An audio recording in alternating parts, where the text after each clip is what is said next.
월초 기도하고 보온 기도 할 때 항상 그 기도문을 쓰잖아요. 그죠? 기도문을 쓰는데 그 기도문이 좀 어렵죠.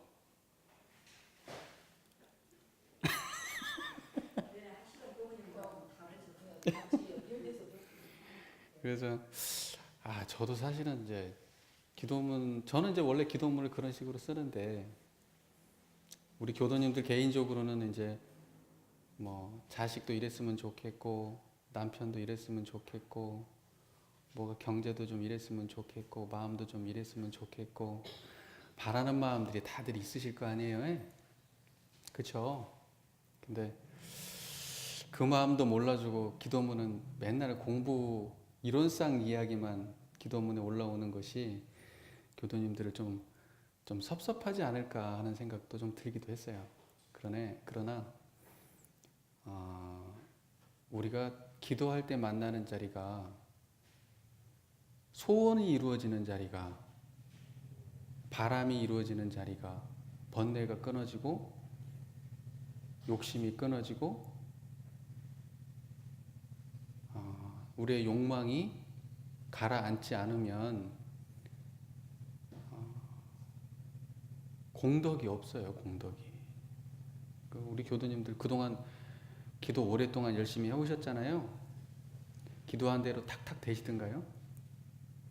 우리가 법신불 사화님한테 기도를 한다고 하지만은 법신불 사화님은 이제 신참이고요. 그 전에 부처님도 계시고요. 하나님도 계세요. 부처님하고 하나님은 훨씬 더 고참이에요. 그 양반들이 더 소원 잘 이뤄주지 않을까요? 그렇게 생각하면은 안 된다는 거예요. 그 옛날 방식이에요. 지금은 어떻게 하느냐? 하나님이 저 하늘에 있지 않아요. 하나님은 우리 마음에 있어요. 부처님이 저 서방정토 극락에 따로 있지 않아요. 그 부처님은 우리 마음에 있어요. 우리 마음에서 부처님이 드러나면 그 부처님이 소원을 들어줍니다. 내 안에서 부처님을 못 만나면 우리의 소원은 이룰 수가 없다. 제 말 이해되시죠? 다 이해되실 겁니다. 뭐 바닥 보셔도 뭐 답 없으니까 저를 보세요. 우리 교도님들은 맨날 그 책만 보시더라고. 집에서 안 보시고 꼭 여기 와서 보셔요. 저를 보세요. 저를 보시고요. 그 설교를 준비하다가 오늘은 동포 피은을 하는 날이에요. 동포 피은을 하는 날인데 동포 피은의 강령과 동포 피은의 조목이 있죠. 그래서 그거 두 개를 다 끝내버리려다가 이러면 동포 피은의 강령을 정리하다 보니까 너무 길어졌네. 그래서 동포 피은의 강령은 다음에 해야 되겠다. 그래서 오늘은 동포 피은의 조목은 다음에 해야 되겠다. 오늘은 동포 피은의 강령을 해야 되겠다. 이렇게 해서 오늘은 동포 피은의 강령의 내용 말씀을 조금 전달해 드리려고 합니다. 전서 33쪽입니다. 자, 우리 교수님들 저를 한번 봐주시겠어요? 제가 항상 어떤 부탁 말씀을 많이 드리죠? 입꼬리를 조금만 올려주시라.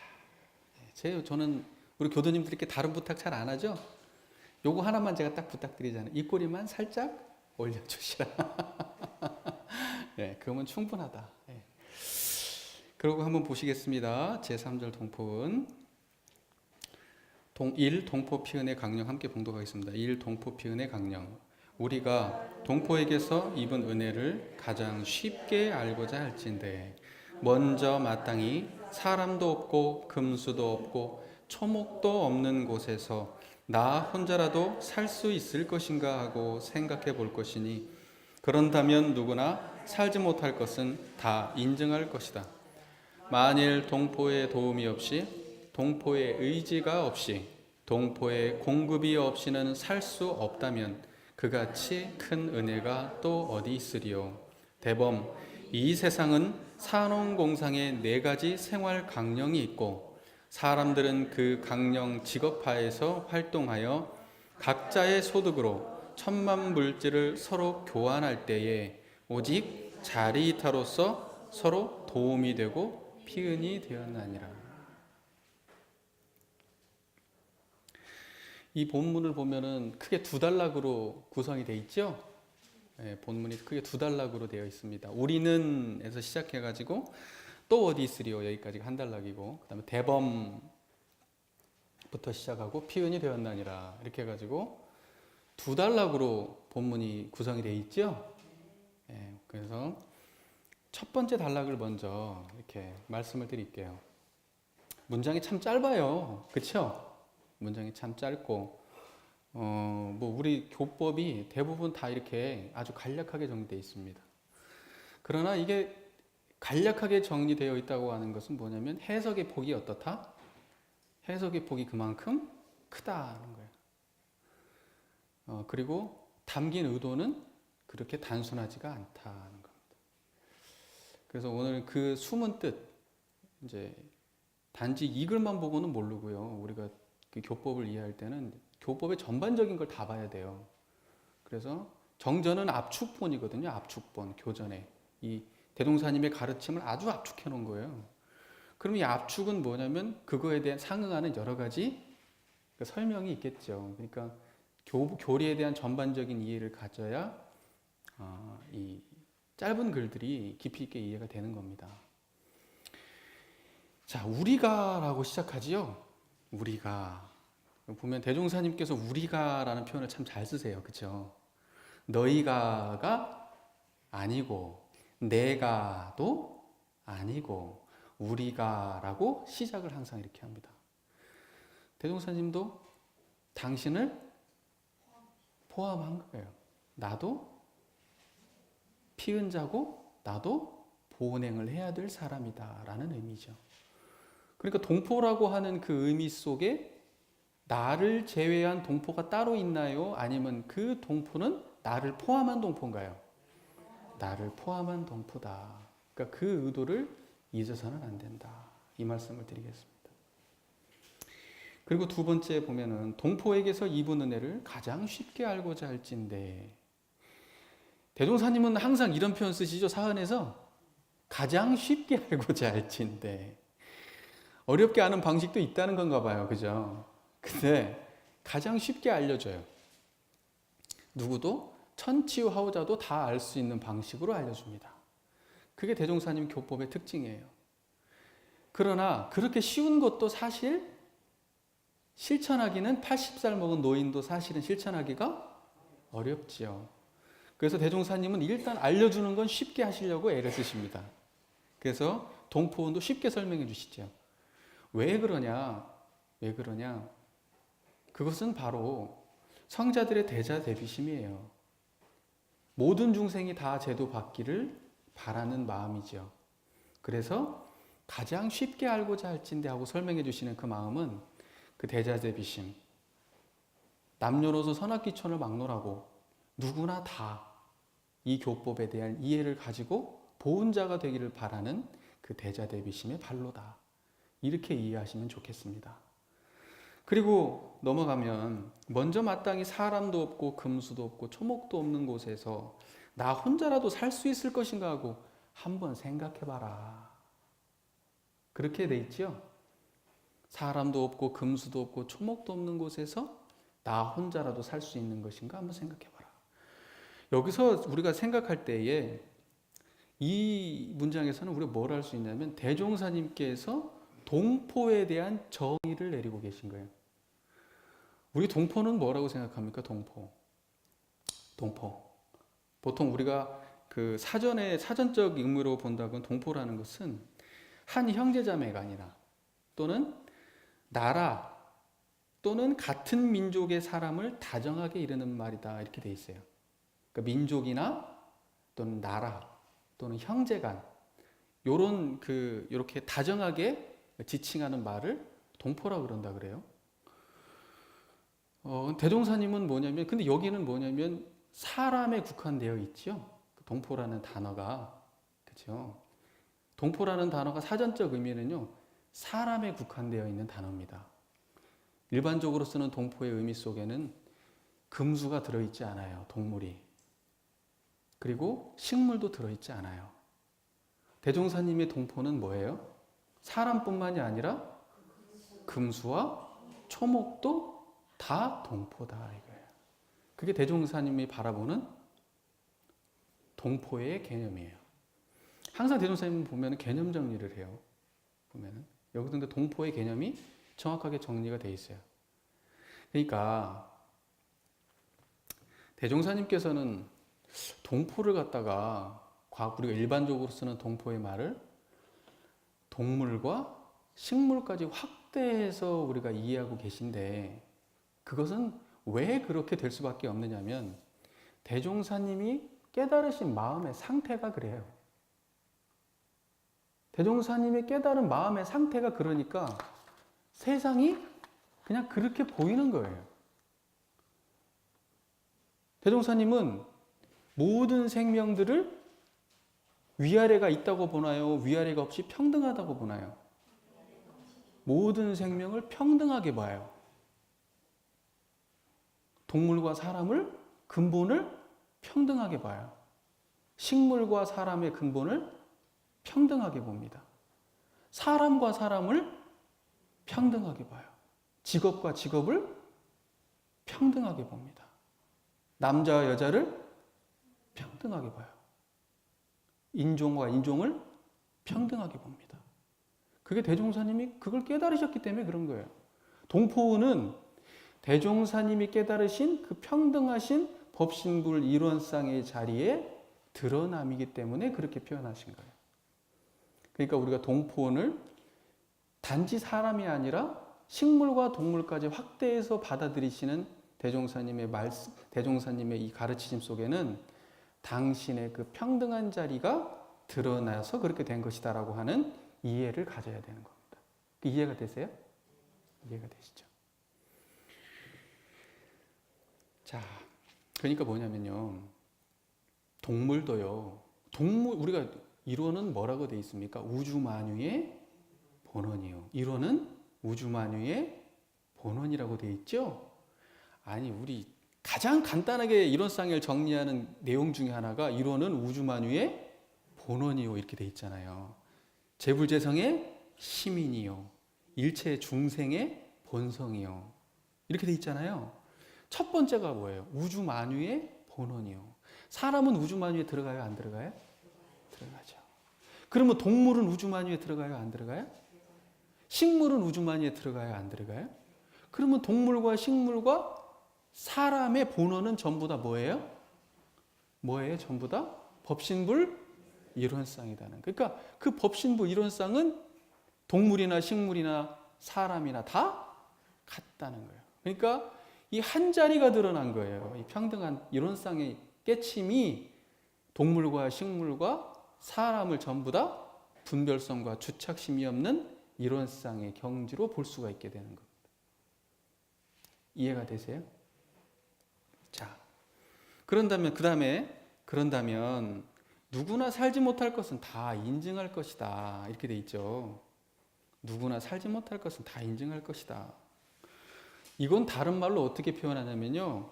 이것은 동포의 은혜라고 하는 것은 없으면 살지 못하는 진리다라는 말이에요. 풀어 말하자면. 다 인증하는 자리예요. 이해되세요? 모든 인류가 아무리 바보래도 사람도 없고 금수도 없고 초목도 없는 곳에서 혼자서는 못 산다는 사실은 다 인증할 수밖에 없는 이건 그야말로 아주 상식적인 진리다라는 얘기예요. 그렇지 않나요? 이 초목이 보니까 풀하고 나무가요. 이 세상의 지배자는 풀이더만요. 사람이 아니고. 예.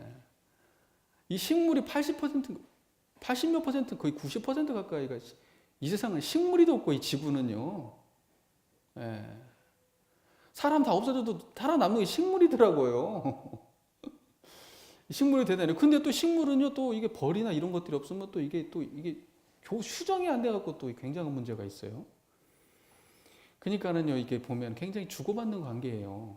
우리 살아가는 이 세상의 지구라는 게. 뭐 말이 샜습니다.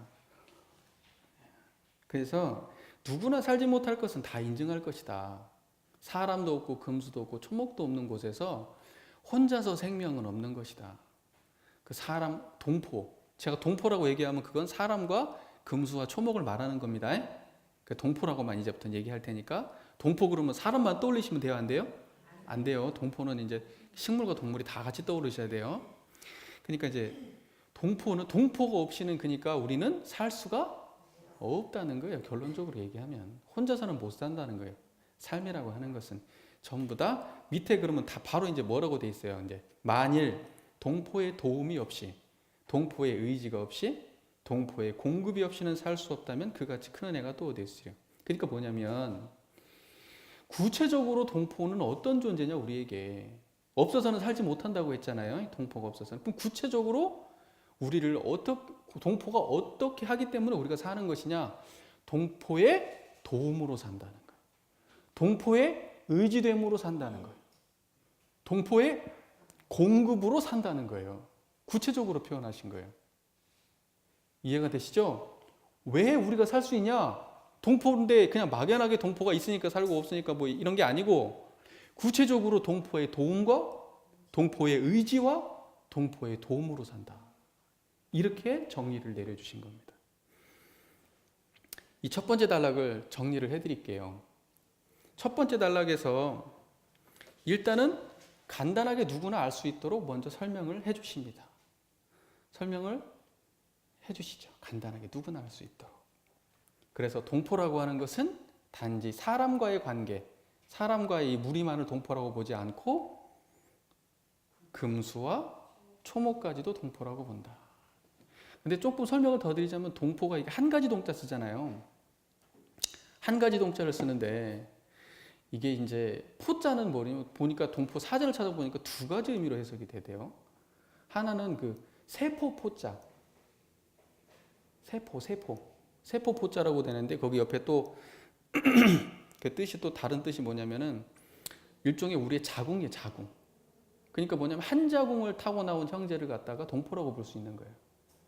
또 그 다음에 하나는 뭐냐, 생물학적인 의미죠. 생물학적인 의미로 동포다. 그 다음에 또 하나는 포자를 갖다가 그 이렇게 안을 포자, 이렇게 뭐냐면 이렇게 포옹한다 할 때 포자 있죠. 포옹한다 할 때. 포옹한다 할 때 포자를 그건 뭐냐면은요, 이렇게 우리가 함께 의지하고 이렇게 함께 하는 그러한 이런 사회적인 이런 관계를 동포라고 보는 거예요. 함께 의지하고 사회적으로 이렇게 하는 걸 동포라고 보는 거예요. 그러니까 동포의 의미가 보통 이제 그 두 가지로 크게 해석이 되는 것 같아요. 대종사님도 이 두 가지 의미를 다 가지고 계신 거예요, 사실은. 근데 이제 한자를 갖다가 해석을 할 때 우리가 일반적으로 쓰는 것과 한자의 용례를 조금 확대 해석할 수가 있는 거죠. 동포를 해석할 때. 그러니까 또 어떻게도 해석하는 분이 있냐면 요 하늘이 부모, 그죠? 단지 우리 부모 이렇게 우리 뱃속에 이걸 말하는 게 아니고 하늘을 부모로, 아버지로, 땅을 어머니로, 하늘과 땅 사이에 있는 이 여기는 포태라고 보는 거예요. 어머니, 아버지와 어머니 사이에 나온 생명체는 모두 다 동포다, 한 자식이다. 이제 이런 의미로도 동포를 해석합니다. 그러니까 어찌됐든 대종사님께서 말씀하시는 동포는 사람을 말하는 것은 아니다. 사람과 금수와 초목을 다 포함하는 말씀이다. 이제 이렇게 이해하시면 됩니다. 그러면 왜 동포가 서로 은혜 관계인가? 이제 이거에 대한 설명을 하시는 거예요. 동포에 도움을 주기 때문에, 동포가 의지처가 되어주기 때문에, 동포가 공급을 해주기 때문에 그 관계로 우리가 유지를 하고 살 수가 있기 때문에 은혜다. 동포에 그러한 작용이 없다면 우리는 살 수가 없기 때문에 이렇게 큰 은혜는 다시 없다. 이런 말이에요. 아주 단순하고 아주 명확한 얘기죠. 그냥. 그리고 중요한 것은 나도 동포라는 것이고, 나도 동포라면 내가 누군가에게 도움이 되어야 될 것이고, 내가 동포라면 나도 누군가에게 의지가 되어야 될 것이고, 나도 동포라면 누군가에게 공급이 되어야 된다. 그러면 어떻게 되느냐? 대종사님께서 드러내신 이 한 자리가요, 법신불 일원상의 자리가 자타가 있어요, 없어요? 자타가 없는 자리단 말이에요. 동포가 드러난 이 자리는 너와 내가 없어요. 우리가 흔히들 이렇게 하죠. 주는 놈이 주는 자가 받는 자가 되고, 받는 자가 주는 자가 된다. 이 말은 왜 그렇게 할 수 있냐면은 너와 내가 둘이 아닌 자리를 드러냈기 때문에 가능한 얘기죠. 예를 들면 동포와 내가 둘이 아니기 때문에 내가 동포한테 주었다는 것은 결국 나한테 주었다는 게 된다. 내가 나한테 주고 내가 상을 내요, 안 내요? 내가 나한테 주고 내가 남한테 줬다는 상을 낼 때는 나와 남이 있는 거죠. 누군가한테 무언가를 베풀었을 때, 그죠? 근데 내가 상이 없다라고 하는 것은 나와 남이 이미 없다라는 걸 의미하는 겁니다. 그러니까 나와 남을 가르지 않는 대종사님의 마음이 동포원을 탄생시킨 거예요. 이런 관점을 내놓을 수 있는 겁니다. 그 말 이해되실 거예요, 그죠? 그리고 이걸 보고 인과라고 하는 거예요. 인과. 내가 나에게 뭘 심어요? 선과를 심으면 내가 나에게 선과가 돌아오고, 내가 나에게 악과를 심으면 내가 나에게 악과가 돌아온다. 이게 인과지요. 어디다 심었어요? 동포한테 심었지만 그건 결국 누구한테 심은 결론이 나는 거예요. 나에게 심었다는 결론이 떨어지는 겁니다. 그 말 이해되실 거예요, 교도님들. 그래서 동포원이라고 하는 건 다시 말해서 모든 동포들 간에, 모든 생명체들 간에 은적인 인과관계를 아주 극적으로 드러내신 그러한 법문이라고 우리가 볼 수가 있습니다. 그 밑에 이제 대범 이렇게 시작하죠. 대범이라는 말은 뭐예요? 뭐라 말하자면, 간략히 정리해 말하자면 뭐 이런 뜻입니다. 대범. 이런 의미로 보통 대범 이렇게 쓰입니다. 대범, 이 세상은 산업공상에 4가지 생활 강령이 있고 이렇게 돼 있어요. 사람들은 그 강령 직업화에서 활동하며 이렇게 돼 있죠. 세상에는 산업공상에 4가지 생활 강령이 있다고 돼 있어요. 그죠? 근데 이게 사실은요, 긍정적인 표현이 아니었어요, 과거에. 그래가지고 우리 정토가 그 역사 교사 아니에요. 이거 볼 때마다 불편하대요. 이거 볼 때마다, 산업공상 얘기 나올 때마다. 왜냐면요, 과거에는 이 산업공상이 신분계급을 나누는 얘기였어요, 이게. 신분계급을. 그러니까 공부계는 한 사람들은요, 이거 보면요, 이건 불편해, 마음이. 어찌 이런 걸 여기다 넣어놨을까? 이렇게 하는 거예요. 왜냐면 이건 과거에는요, 산업공상의 신분계급입니다. 제일 높은 계급이 뭐예요? 사예요, 사. 그 다음에 뭐예요? 농사예요, 농사. 농사 짓는 거. 지금은 농사가 뭐, 제일로 안 좋은 게 됐지만 사실은 얼마 전까지만 해도 우리나라 그랬잖아요. 그죠? 농사가 제일 중요한 거였어요. 그 다음에 이제 공상이란 말이죠. 그러니까 이것은 신분이었는데 대종사님은요, 이걸 적극적으로 써요. 갖다 씁니다. 여기에서 뭐만 빠지면 되냐면요, 이걸 가르는 마음만 빠지면 돼요. 이걸 신분으로 보는 관점만 빼면 돼요. 그 말 이해되셔요?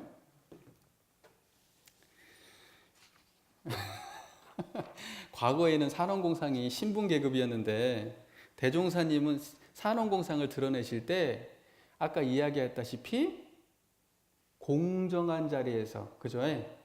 무등등하고 공정한 자리에서 드러낸 거란 말이에요. 산업공상이 신분계급의, 대종사님이 드러내는 산업공상은 계급의 차이가 있어요, 없어요? 그거 없는 걸 드러낸 거예요. 이해가 되세요? 그래서 대종사님이 생활강령이라고 표현한 거예요. 생활강령이라고.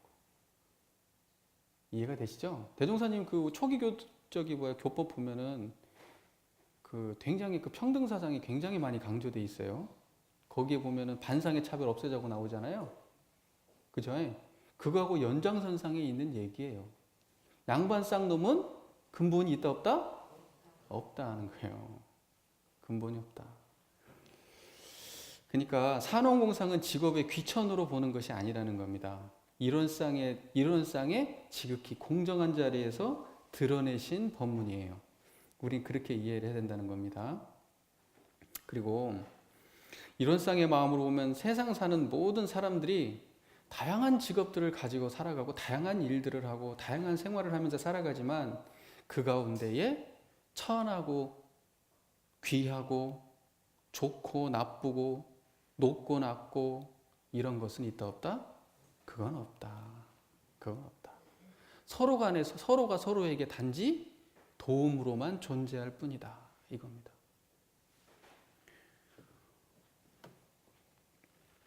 근데 조금 심각한 얘기일 수도 있지만은 세상을 보면 말이에요. 과거의 산업공상의 계급사회가 다른 모습으로 변모가 되고 있는 것 같아요. 근데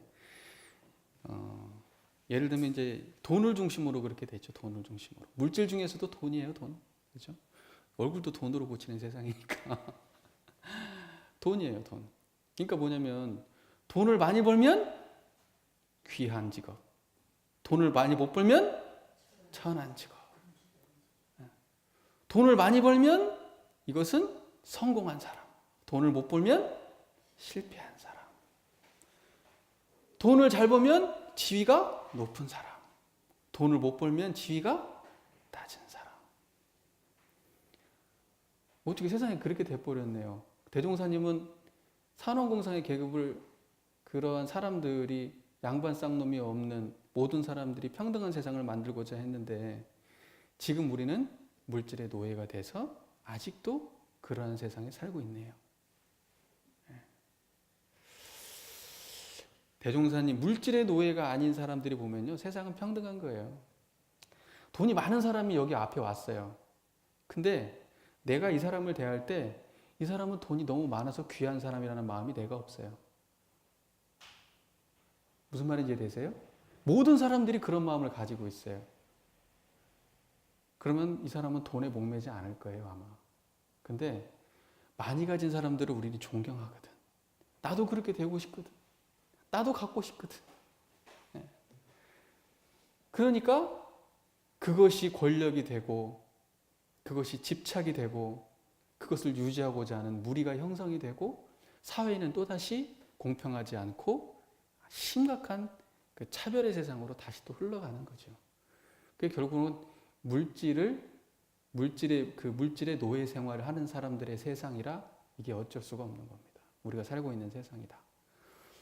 우리 대한민국 사람들이 많이 있지만 물질의 노예 아니라고 자부할 수 있는 사람이 몇이나 되겠어요.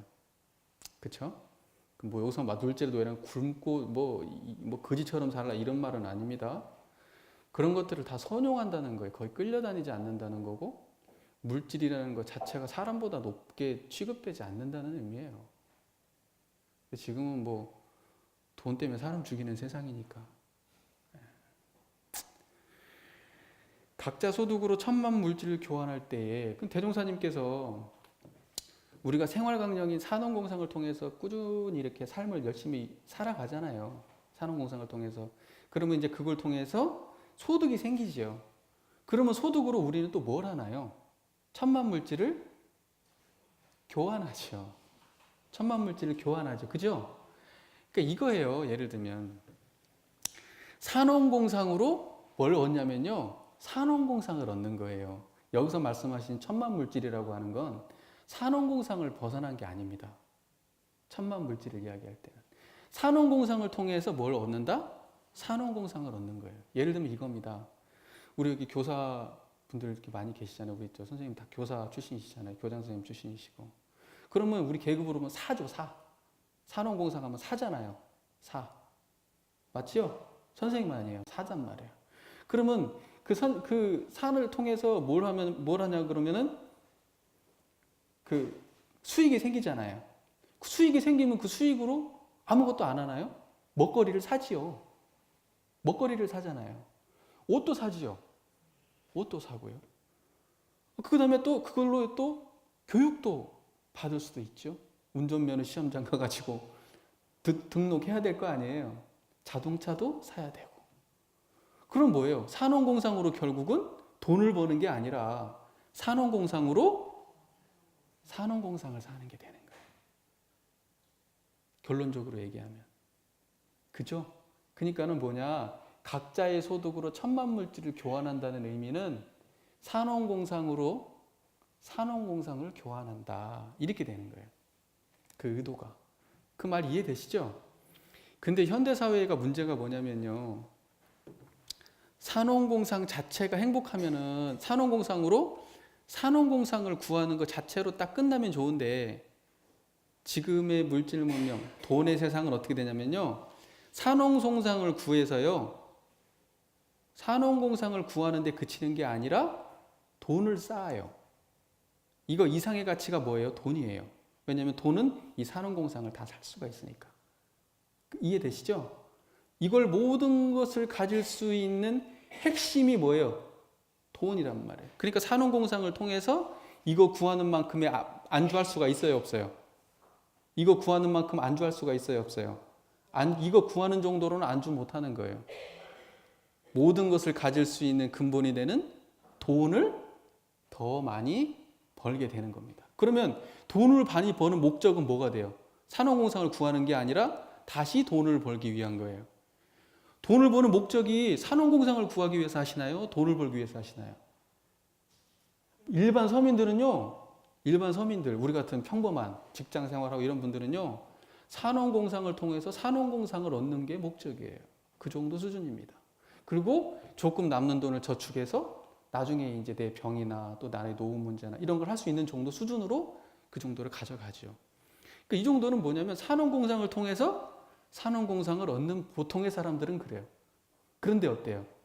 진짜 돈 많은 사람들은 산업공상을 통해서 산업공상을 얻고 마는 게 아니라 산업공상을 통해서 뭘 얻어요? 돈을 얻고 그 돈으로 산업공상을 구하는 게 아니라 다시 뭘 해요? 돈을 얻어요.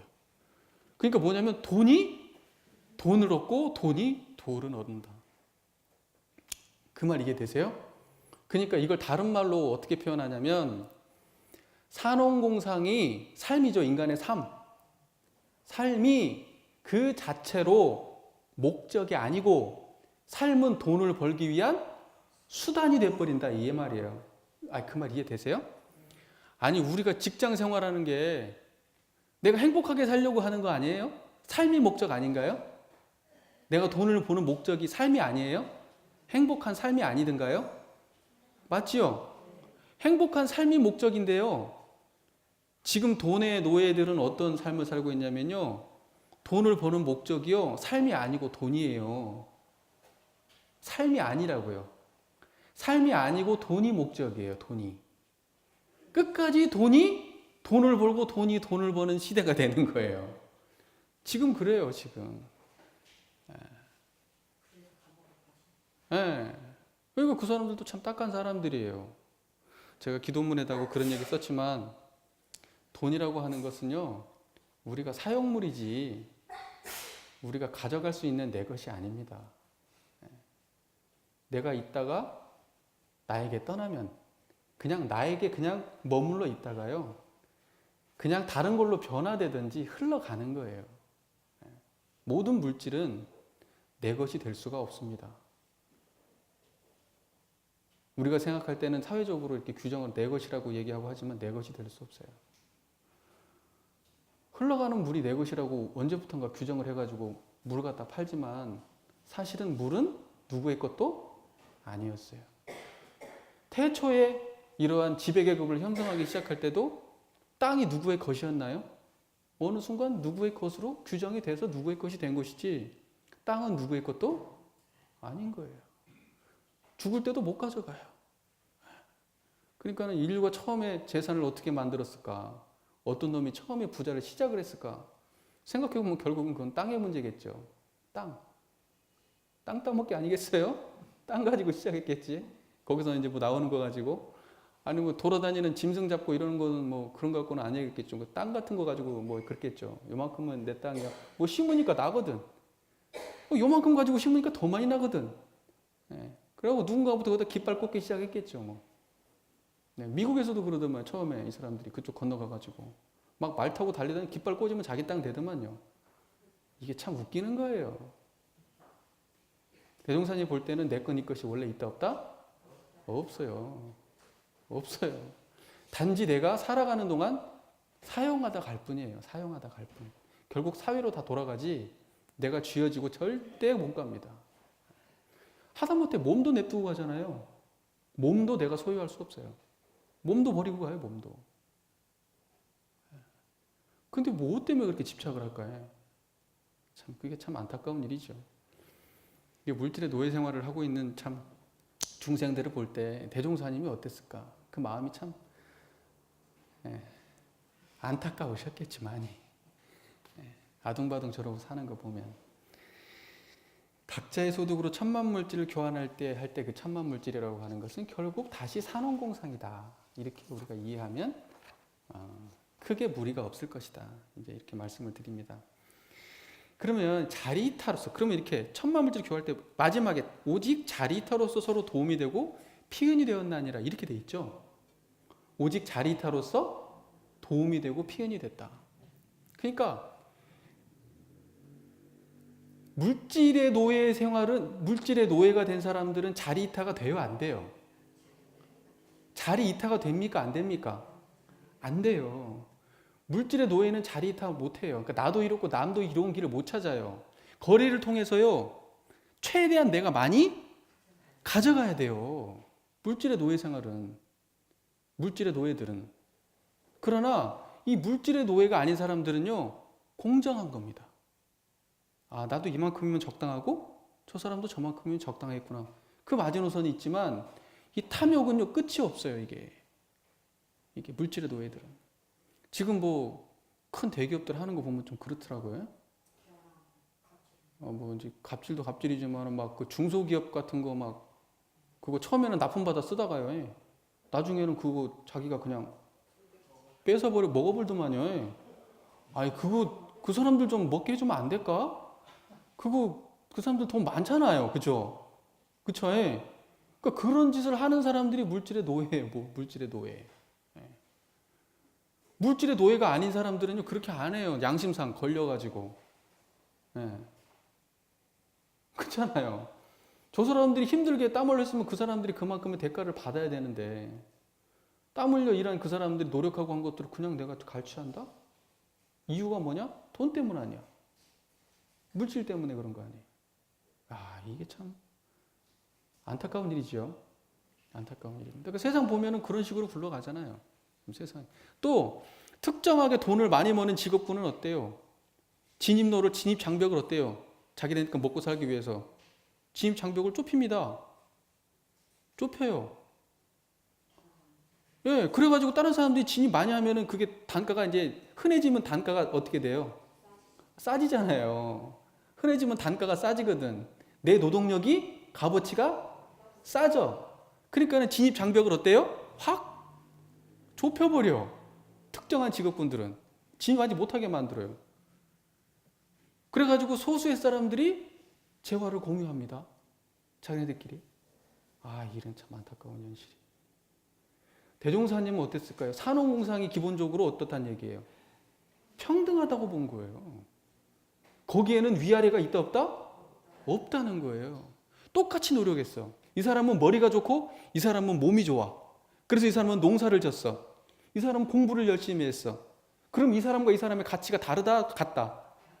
같다라고 본 거예요. 대종사님 입장에서는. 근본적으로 같은 거다. 다르지 않은 거다는 거예요. 노력하지 않은 자와 노력한 것은 다르죠. 분명히. 노력하지 않은 자와 노력한 건 달라요. 그러나 질에 따라서 종류에 따라서 가치가 달라져서는 안 되는 거예요. 안 되는 거. 예를 들면 내가 엄청나게 공부를 잘했어. 엄청나게 공부를 잘했어. 근데 이 사람은 엄청나게 일을 열심히 했어. 그렇잖아요. 내가 엄청나게 공부를 잘해가지고 박사가 되고 교수가 되고 또 의사가 되고 이렇게 해가지고 사회에 이렇게 돈을 많이 버는 직업을 가졌어. 그러면 결국 그 돈 가지고 뭐 해야 되냐면요. 먹을 거 사야 돼요. 안 먹고는 못 살아. 그러니까 그 가치라고 하는 그러면 내가 먹을 것만 내가 생산하면 나는 어떻게 되냐? 그러면 내가 병들면 누가 치료해 줄 거예요? 의사 선생님이 치료 받아야 될 거 아니에요. 무슨 말인지 이해가 되시죠? 그러니까 나에게 먹을 것을 주는 것과 나의 병을 고쳐주는 것은 가치가 같다 다르다? 같다라고 보는 거예요. 근본적으로. 그러니까 직업에 귀천이 있다 없다? 없어야 돼. 단지 이 사람은 열심히 노력했냐 그렇지 않으냐 이 차이야. 직업의 질 가지고 차이를 내면 된다 안 된다? 안 되는 게 대종사님의 생각이에요. 이게 지금. 그게 그 자리에서 드러나야 된단 말이에요. 여기서는 어떤 자리냐면요. 대통령하고 거지도 같은 자리요. 이게 말이 이해가 안 되시고 어떻게 대통령하고 거지가 같아. 거지는 이건 노력도 않고 말이지. 인생의 패배자고. 대통령까지 온 사람은 평생을 열심히 공부했고 열심히 노력했는데 어째 같아. 그게 뭐냐면 물질의 차원의 생각이에요. 왜냐? 물질이라고 하는 것과 우리가 물질이 개벽되니 뭐라 그랬어요? 물질하고 정신에 대한 개념이 안 서서 그래요. 제가 그럼 지금부터 설명을 해드릴게요. 물질하고 정신의 개념을. 정신이라고 하는 건 뭐라고 되어 있어요? 마음이 뚜렷하고 고요하여 분별성과 주착심이 없는 경지가 정신이고 그것 뺀 나머지는 다 물질이에요. 그러면 일단은 요거 몸뚱아리 물질인 건 알겠죠? 이건 뭐 쉽죠? 몸뚱아리 물질이죠. 보이는 거 물질이에요? 아니에요? 들리는 거 물질이에요? 아니에요? 생각하는 거 물질이에요? 아니에요? 물질이에요. 기억이 물질이에요? 아니에요? 기억도 물질이에요. 이게. 감정은 물질이에요? 아니에요? 감정도 물질이에요. 욕심은 물질이에요? 아니에요? 물질이에요. 명예욕은 물질이에요? 아니에요? 물질이에요. 그것을 대체할 자리는 딱 뭐밖에 없어요. 그 이론상밖에 없는 거예요. 그 정신밖에는. 그래서 이 정신의 세력이 확장되면은요, 이 내 생각이나 감정이나 판단이나 나의 능력을 이 중도에 맞게 드러낸다 이 말이에요. 세상을 평등하게 보고 마음을 쓰고 내가 많이 가진 것을 나눌 줄 알고 내 능력을 베풀 줄 아는 사람이 되는 거예요. 이 자리가 드러나요. 정신의 세력이 확장돼야. 무슨 말인지 이해되시죠? 그래서 이 정신의 세력이 확장된 사람이 물질의 세력을 항복받아서 물질을 선용하는 사람이 된다는 거예요. 그게 그 개교의 동기에 나온 내용이에요. 그게. 이해가 되세요? 그러니까는 대통령하고 거지가 물질은 같아요, 달라요? 물질은 물질적 차원에서 보면 달라요, 같아요? 물질적 차원에서 보면 다르지. 나와 남이 물질적 차원에서 보면 다르지. 물질적인 차원에서 보면 아는 것이 다르고 생긴 것이 다르고 능력이 다르고 다 달라. 물질적 차원에서 보면 달라. 그러나 정신적 차원에서 보면 같아요, 달라요? 분별성과 주착심이 없는 자리는 대통령이나 거지나 똑같아. 아, 이해가 되세요? 네. 네. 우리 교도님들 지금 저희들이 나누는 얘기들이 간단한 얘기는 아니에요. 간단한 얘기가 아니고 또 생각이나 관념이 부딪히면 이게 온전하게 이해되기 어려워요. 왜냐하면 내가 그동안에 가지고 있던 나의 생각이나 나의 관점 이것도 정신과 물질로 따지면 뭐다? 물질이에요. 이 물질의 차원에서 본다 그러면요. 해결 볼 수 있어요? 없어요? 현상계를 절대 공평하게 못 봐요. 물질의 차원에서 보기 때문에. 성자가 다른 점은 뭐냐면 물질의 차원에서 안 봐요. 이걸 존재의 차원에서 보지. 정신이라고 하는 존재의 차원에서 보지. 이 현상의 물질의 차원에서 현상을 안 봐요. 이 정신의 드러남을 이 현상이라고 봐요. 그리고 이 공평하고 이 원만하고 이 평등한 자리를 현상 세계에 구현하려고 하는 것, 물질계를 그렇게 바르려고 하는 것이 성자가 제도하는 이유예요. 이해가 되세요? 현상 세계는 불공정한 겁니다. 그리고 능력의 차이가 명확한 거예요. 하지만 그런 사람일수록 내가 위에 있는 사람일수록 내가 더 잘 배운 사람, 내가 더 많이 가지고 물질적으로 쉽게 얘기해서 풍족한 사람일수록 결국은 정신의 세력이 확장이 더 중요하게 되는 겁니다. 이해가 되셨을 거라고 생각을 하고 예, 좀 저 어렵나요? 좀 어렵지 않으시죠? 굉장히 어려워서 관심 좀 하실 때 예, 물질을 그렇게 막 정신까지 넣으니까 예, 굉장히 어려워서 예, 그걸 듣다 보니까 예, 방금 이제 교수님이 음, 정신의 반대로 물질로 하시니까 음, 저는 쉽게 다 음, 봤는데요. 음, 깊은 교훈이 볼 때는 음, 뭐라고 얘기하시더라고 계속 그 흐름하고 듣고 하니까 이해가 되는데 맞아요. 조금 처음에는 어려웠어요. 예, 그러니까는 괴로움이 있다, 그러니까 괴로움이 있다 그런데 괴로움은 지금 내가 물질의 노예 상황인 거예요. 이해되세요? 그러니까 물질이라고 하는 것을 여기에 앉아 계시는 대부분 연장사구나 시대의 흐름상으로 봐서 이 하나의 물질에 대해서 1,000원짜리 갖다 2,000원을 받았을 때 나오면 이 사람은 또 1,000원을 받지만 나는 꼴로 벌었다. 그게 없어가지고 조금만 더 여유있게 쓸 수 있는 그때는 그 주고받고 사고파고를 어떻게 10원이라도 더 벌어야 되는데 더 붙여야 되는데 못 벌고 했기 때문에 그런 생활을 주로 살아왔어요. 그러다 보니까 지금 한 70, 80대 되는 우리의 세대에서는 네네. 우리 종교적인 관념에서 말하는 계급의 사회로 안 볼 수가 없죠. 네. 그리고 또 이제 맞아요. 많이 부딪히는 것 같습니다. 그러니까 세상을 평등하게 봐야 평등한 세상을 만드는 것이 그 인류가 사실은 지향해야 될 가장 그 방향이에요. 큰 대전제예요, 대전제. 그러니까 뭐냐면 정신의 평등함은 원래 구족한 거니까, 그죠? 원래 정신의 평등함은 누가 만드는 게 아니에요. 정신의 평등함은 이미 갖춰져 있는 겁니다. 모든 사람들이 다 공정한 거예요. 그러나 물질 세계에서는 평등하지 않아요, 절대. 근데 이 정신 세계의 평등함으로 물질 세계의 평등함을 구현한다고 하는 것은 우리 모든 인류의 성자들이 그 걸어온 길입니다. 그게. 그러니까 방향은 명확해요. 그렇게 될 때 우리가 행복한 길을 가는 거예요. 우리가 괴로운 게 못 먹어서 괴로운 거 아니에요. 나보다 훨씬 더 잘 먹는 놈이 있기 때문에 내가 괴로운 거지.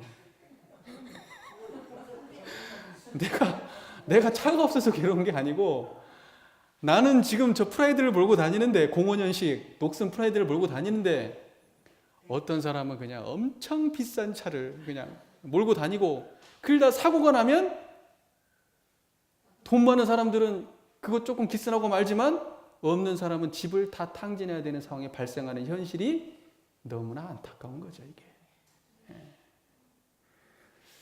우리 교도님들 다 공감하시나 보다.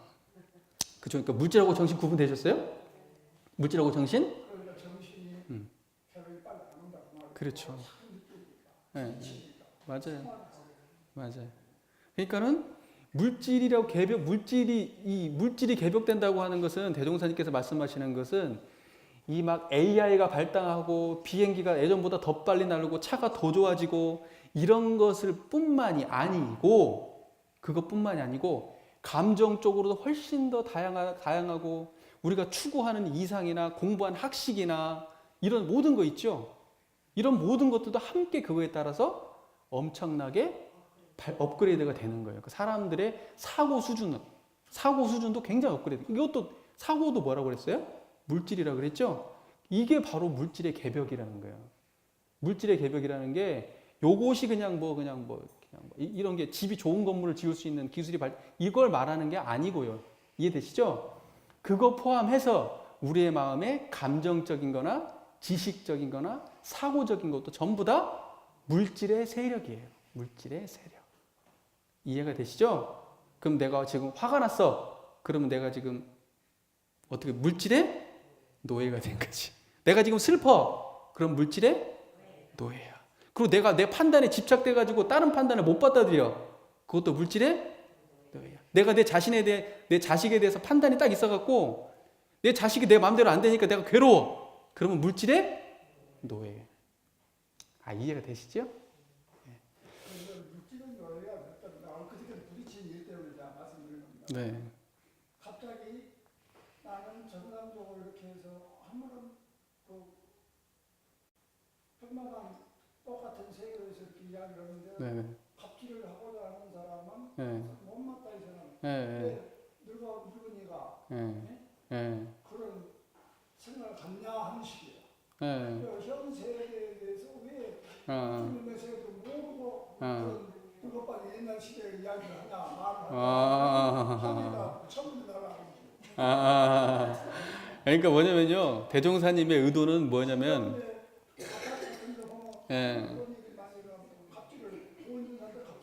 그러니까 완전히 물질의 노예죠. 그러니까 뭐냐면 그야말로 중생이지. 그러니까 뭐냐면요. 부처는 중생하고 싸워가지고 부처가 이겨요? 중생이 이겨요? 부처하고 중생하고 싸우면은 현상 세계에서는 누가 이겨요? 현상 세계에서 중생이 이깁니다. 부처하고 중생을 싸우면 절대 부처가 못 이겨요. 아니 뭐 내가 돈도 더 많고 내가 힘도 더 센데 뭐 부처가 있고 뭐야 그냥 한 대 팍 때려서 넘어뜨리면 끝나는 거지. 그럼 남들이 보기에는 누가 이겼어요? 당연히 중생이 이기는 거예요. 그 현상 세계는 그런 거예요. 그러나 마음의 세계는 어때요? 마음의 세계는 화난 놈이 진 거예요. 성낸 놈이 진 거예요. 이게 부처의 세계는 다르게 보는 거예요, 이걸. 그러니까 예를 들면은 물질의 관점으로 사람 관계를 대할 때는 저놈이 화를 내고 나는 가만히 있었어. 그러면 저놈은 욕짓거리를 막 하니까 다른 사람이 봤을 때는 얘가 세 보이고 이긴 것 같지만은 이 정신적 차원에서 본다고 그러면 그냥 물질의 노예야, 저 사람은.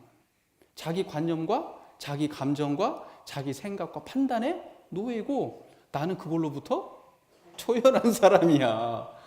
아이, 그렇게 이기는 거예요, 원래.